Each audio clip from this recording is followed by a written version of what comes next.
From this moment on, you will now be known as Sharkbait. Sharkbait! Ooh-ha-ha! Welcome, brother Sharkbait. Sharkbait! Ooh-ha-ha! Enough with the Sharkbait. Sharkbait! Ooh, bop. So what's up, y'all? This is D from Brooklyn. I'm going to show you a quick little DIY project that anybody can do.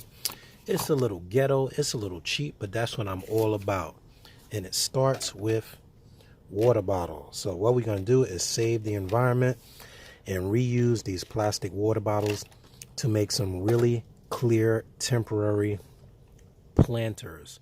Now, you might say, yo, D, I don't know about putting plastic in my tank and things of that, but it's not always about putting plastic in your tank. Sometimes people have a hard time buying plants that are potted, and the minute they put them in a tank, they shrivel up and die. This gives the plants a chance to root, and it also gives you the ability to move them around until they get established from going from one water parameter to the next. So it starts out with a water bottle. I use a Poland Spring bottle, doesn't matter what kind of water. You cut it into 2 pieces. You can use either piece. I use the bottom part. And what I'm going to do, I'm going to clean this out real good, and then I'm going to fill it with potting soil. So let's do that. All right. So now what I did, in addition to filling it, I added a little bit of peat moss because I want to add a little acidity to this particular plant, so I'm not immediately dosing CO2. What is it with the birds? As soon as I start videoing, they start singing. Okay, I guess they like me. But anyway, so this is a little bit of peat moss just up to this little bottom line.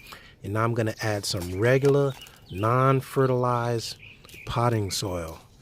It's important that you don't use fertilizer, because fertilizers will contaminate your tank water. All right, so now you want to keep this nice and loose, and you want to leave about 1 inch into the top. And what I do is I mix it in good with the peat, stir it around a bit, and then we'll put the plant in it. Okay, for our purposes here, I'm going to use some Sagittaria. This is basically a cultured plant, tissue cultured plant, which I never have good luck with putting straight into my tank, but I have had better luck using this method, so hopefully you will have better luck too. Now, of course, you're going to remove it from its pot, and it's good when it has all of these roots coming out. That's usually a good sign that it has healthy growth on it. So I'm going to pause this as I remove all of the, oh look, this is a separate plant. I'm going to separate this little one. I'll do that one separate. See, when you get one like this, this is a completely separate little bud that'll grow into its own little plant. So I'll do something different with that. But I'll pause the tape now just while I clean off all of this additional potting floss and get it ready for planting.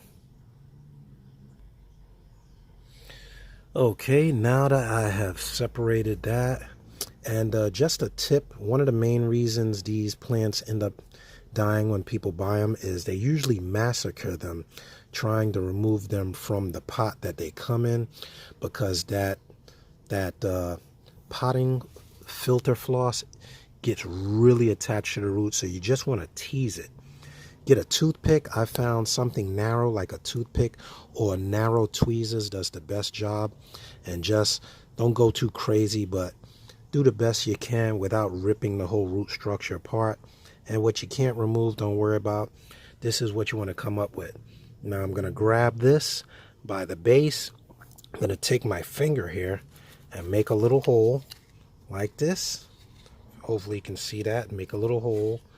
Now the reason I am shaking it around is because I want to get those roots into the soil without forcing them, and I want to give them a little space for them to root out, because you got to remember, these plants have been root bound for quite some time, which kind of stunts their growth.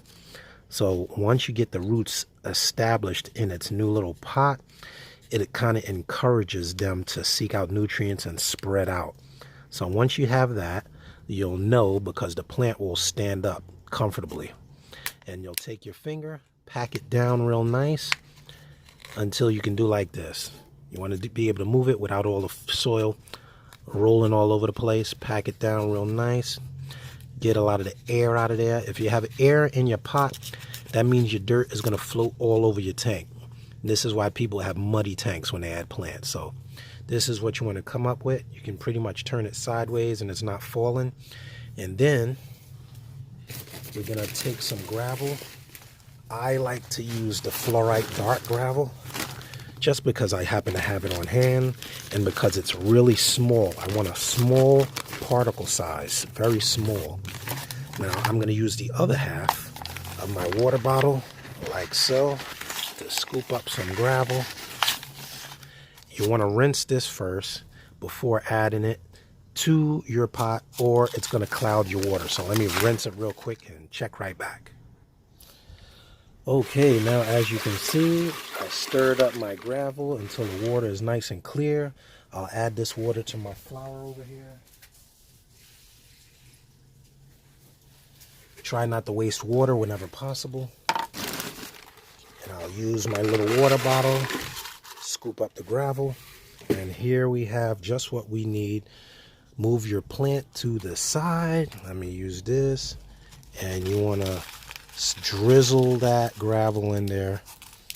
One spot, move your plant to the other side. Drizzle that gravel in there until you got a nice little planter. Now you're going to pat that down. And that's it, baby. You have a nice little mobile planter. Now, the beautiful thing about this, how I got on this kick, and it's not a real complicated thing. It's nothing really super scientific. But in the summer, I tend to move plants outside, and then I move them back inside. This allows me to move them from place to place without disturbing the root structure. And you won't believe the growth that you get when you use this. The plants have just what they need in here to root.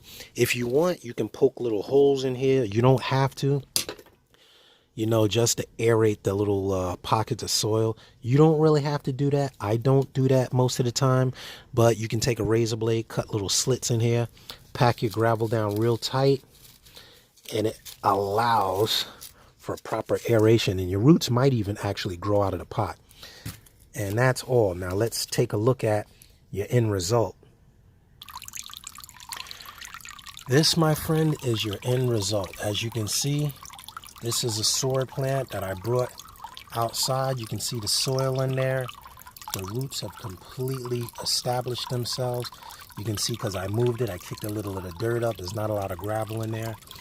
These are pots in which I've already taken the plants out and moved them inside, but I keep them there because I can put one of my other flowers, one of my other tissue cultured plants, I can just stick it right in there like so and let it grow outside until I'm ready for it. I'll probably do that. Here's one that I used just by using an old potting, an old portable pot that I got my tomatoes in. I believe this tomatoes or basil, and it has holes in the bottom for drainage. And it does a great job at growing plants outside. You just put some river rock or heavy grade gravel to keep that dirt in place, and you can see the result. Here's some pothos that I grew outside. If you looked at my previous videos, you'll see that I had some pothos that I already brought inside for the super cube. Here's some, I don't know if it's pennywort or hornwort, but you can see when allowed to grow out of the water, look at the difference between the out of the water plant and the in the water plant. You get amazing growth. And that's my tip. So that's the tip today. I hope you enjoyed it. This is D, affordable options on keeping aquarium plants happy. Thank you. Click subscribe. I appreciate your support. See ya.